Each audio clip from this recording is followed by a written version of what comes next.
अरे बापू तू यहाँ तो ढूंढत रही बेटा, हम तो तोहरे के ढूंढत रहे। हमरा पहले तो ऐसा कभी ना भई रहे। चल घर चल, थोड़ा सा उठ के हाथ पकड़ के। अब चलो घरे। बापू तू चलो, हम आवत बनी ना, तू अभी हमारे साथ चल। तू चल हमारे साथ। और सुन बेटा, कल से तू हवेली चल। काल से तू हवेली चल जी है। हवेली का करब? अरे काम करब। काम? हाँ काम। हम जाना कुछ नहीं, बस कवेली कल हवेली चल जी। काल से हवेली तू चल जी है। हाँ, देखते हुए इसको निकलिए। हाँ ना जी,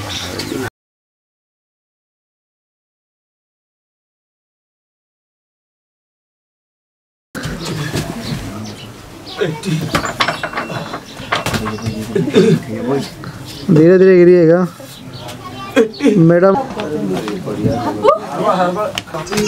आइए, बहुत पीछे फॉलो मत करना, लाइट बोलना है। क्या कर सी हालत?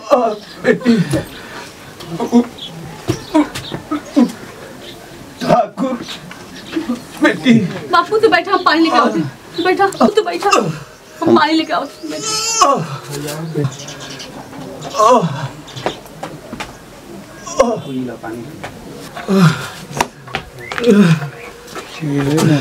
पानी पीला।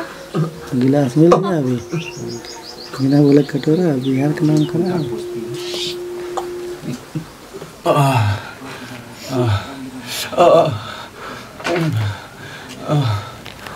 कैसे भइल बापू?